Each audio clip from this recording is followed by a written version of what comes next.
হাতের মুঠোয় ফোন, আর ফোনের মধ্যেই আমাদের পুরোটা জীবন। আর সেই ফোনের কারণেই জীবনের অনেক কিছুই কিন্তু ওলটপালট হয়ে যেতে পারে। এই গল্পে আপনারা জানবেন একটা ফোনের কারণে কিভাবে দুইজন মানুষ সমাজের চোখে হেয় হয়ে গেল, কিভাবে তারা নিজেদের বাসা বদল করেও রক্ষা পেল না।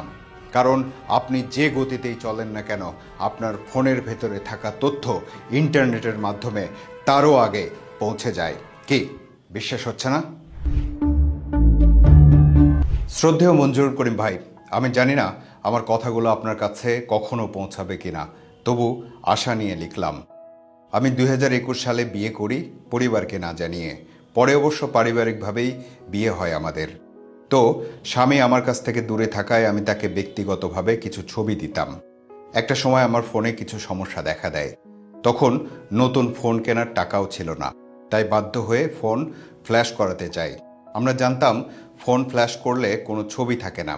তারপরেও আমার স্বামী অনেকগুলো ফোন সার্ভিসিংয়ের দোকানে আলাপ করে নেয় যে ফোন ফ্ল্যাশ দিলে তারপরও ফোনে কোনো ছবি থাকে কি না।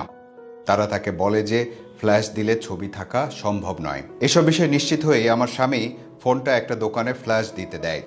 ফ্ল্যাশ শেষে তার কাছে জানতে চায় যে ফ্ল্যাশ দিলে ছবি থাকে কি না। সে বলল কিছু কিছু ফোনের ছবি থাকে, সে রাখতে পারে। আমার স্বামী প্রশ্ন করে আমার ফোনের ছবি রেখেছে কিনা। সে আমার স্বামীকে কতগুলো ফোনের সিপিইউ নাম দেখিয়ে জিজ্ঞেস করে আমার ফোন কোনটা। আমার স্বামী তখন সিপিইউ নাম সম্পর্কে জানতো না, তাই ভেবেছিল আমার ফোনের নাম নেই। তো 3-4 দিন পরে ইন্টারনেট থেকে ফ্ল্যাশ সম্পর্কে জানতে গিয়ে ফ্ল্যাশের সময় ফোন রিড করা এবং সিপিইউ নাম সম্পর্কে জানতে পারলাম। তারপর গিয়ে তাকে জিজ্ঞেস করা হলো। তখন থেকেই তার ব্যবহার সন্দেহজনক লাগলো। সে আমার স্বামীর সাথে খুব বাজে ব্যবহার করে এবং বলে সে নাকি সব ডিলিট করে দিয়েছে।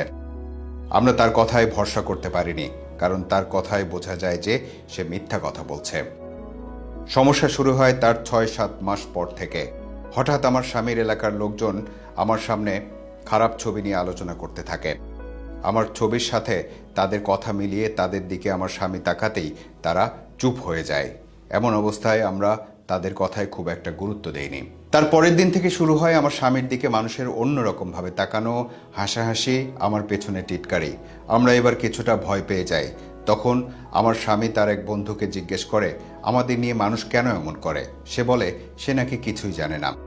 আমার স্বামী তার কাছ থেকে ফিরে আসার সময় শুনতে পায় তার বন্ধু আরেকজনকে বলছে ছবিগুলো ওদের, এটা শিওর, নয়তো ও জিজ্ঞেস করতো না। তাকে পরবর্তীতে অনেকবার প্রশ্ন করা হয়েছিল, সে স্বীকার তো করলই না, উল্টো খারাপ ব্যবহার করলো। ততদিনে এলাকার অনেক মানুষ কারণ ছাড়াই হাসাহাসি টিটকারি করতে শুরু করে। আমরা আস্তে আস্তে ভেঙে পড়তে থাকি, কারণ আমার স্বামীর সাথে কোনো কারণ ছাড়া মানুষ এমন করার কথা না। এরপর আমাদের কিছু আত্মীয় স্বজনও হয়তো এই ব্যাপারে জানতে পারে। আমি তাদের গোপন কথা যেটুকু কানে আসে তা থেকে শুনেছিলাম, কিন্তু আমার কাছে তারা কেউ স্বীকার করে না। অথচ একজন অন্যজনকে হাসি তামাশা করে বলে আমরা কেন এখনো আত্মহত্যা করি না। এভাবে চলতে চলতে লোকলজ্জায় আমরা দুইজন বাসা থেকে বের হওয়া বন্ধ করে দেই। আমার পরিবারের মানুষের কাছেও কেউ বলে না এই ব্যাপারে, অথচ তাদের কথায় পরিষ্কার বোঝা যাচ্ছে যে তাদের কাছে আমাদের ছবি আছে। তো এই বিপদের কোনো সমাধান নেই আত্মহত্যা ছাড়া, এই ভেবে আমরা বাসা চেঞ্জ করি। এখানে আসার পরেও খুব একটা ভালো নেই আমরা, কারণ কারো মাধ্যমে হয়তো এখানেও পৌঁছে গেছে ছবিগুলো। এখানেও মানুষ আগের মতো ব্যবহার করছে। বিপদে পড়লে সুযোগ সবাই নেয়।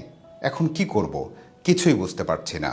আপন মানুষ, বন্ধু, সহপাঠী সবাই মজা নিতে ব্যস্ত, কেউ সাহায্য করে না, অনেকে কথাও বলে না, কেউ কোনো উপায় দেয় না বাঁচার।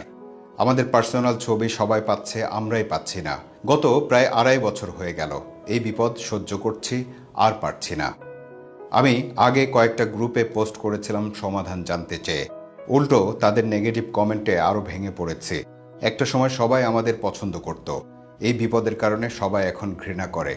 আমরা এমন একটা সমাজে বাস করি যেখানে ভিকটিমকে সবাই অপরাধী ভাবে, তাই সবার কাছে আমাদের বদনাম। আমরা এখন পর্যন্ত কোনো ছবি হাতে পাইনি, কেউ আমাদের ছবি দিচ্ছে না, সবাই পেছনে সমালোচনা করতেই ব্যস্ত। জিজ্ঞেস করলেও কেউ স্বীকার করছে না আমাদের কাছে, অথচ তারা আমাদের পেছনে বলার সময় আমরা শুনতে পাই সব। একদিকে প্রমাণ পাচ্ছি না, অন্যদিকে আরও মানুষ জানবে এই ভেবে জিডিও করিনি। আর আমি কিভাবে এই সমস্যা থেকে মুক্তি পেতে পারি? মামলা করার জন্য আমি এখনও কোনো প্রমাণ হাতে পাইনি। হয়তো নিজেরা ফেঁসে যাওয়ার ভয়ে কেউ আমাকে ছবি দেয় না। আর মামলা করলে তো আরও অনেক মানুষ জানবে, এতে আরও বেশি সম্মানহানি হবে। তাতেও বিশেষ কোনো উপকার হবে কি? এসব ছবি ছড়ানো বন্ধ করা যাদের কাছে আছে তাদের থেকে কিভাবে ডিলিট করা সম্ভব? কি করব ভেবে পাচ্ছি না। বারবার আত্মহত্যা করতে ইচ্ছা হয়, তবুও চাই বাঁচতে। কিন্তু মানুষের হাসি টিটকারি এসব আর নিতে পারছি না। অনলাইনে কয়েকজনের সাথে শেয়ার করলাম, তারা বলেছে মামলা করলে বিষয়টা আরও জানাজানি হবে, আরও সম্মান যাবে। আমি কি করব এখন ভাই? কি করলে একটু বাঁচতে পারবো আমরা? ভাই, শেষ একটা প্রশ্ন, এমন কোনো সমাধান কি নেই যাতে আমার বিপদটা দূর হবে এবং আমার পরিবারের সম্মানহানি হবে না? মামলা করলে তো আরও বেশি জানাজানি হবে এবং পরিবারের মান সম্মান আরও বেশি নষ্ট হবে। ভাইয়া, খুব বাজেভাবে ধ্বংস হয়ে গেলাম, আর পারছি না সহ্য করতে। একটা পথও খোলা নেই বাঁচার, একটু বাঁচতে চাই, একটা পথ দেখান প্লিজ। কি ভয়ঙ্কর বিপদ! সামান্য একটু মজা নেয়ার জন্য অন্য মানুষের সব সুখ শান্তি নষ্ট করে দেয় মানুষ। আপনার সার্বিক পরিস্থিতি জেনে মনে হচ্ছে আপনাদেরই ব্যক্তিগত ছবি ছড়িয়ে দেওয়া হয়েছে। তবে কোনো না কোনোভাবে একটু নিশ্চিত হওয়ার চেষ্টা করুন। যদি কোনো একটা সূত্র বা ক্লু পেয়ে যান তাহলে আইনের আশ্রয় নিন। আর যে সমাজ আর সম্মানহানির চিন্তা করছেন, আইনের আশ্রয় না নিলেও তো সেখান থেকে রক্ষা পাচ্ছেন না, এখন বরং তিলে তিলে মারা যাচ্ছেন। ভালো থাকুন, দেখা হবে জীবনের ভিন্ন কোনো গল্পের বাঁকে। আর ভালো লাগলে ভালোবাসুন, ফেসবুকে ফলো করুন, ইউটিউবে সাবস্ক্রাইব করুন।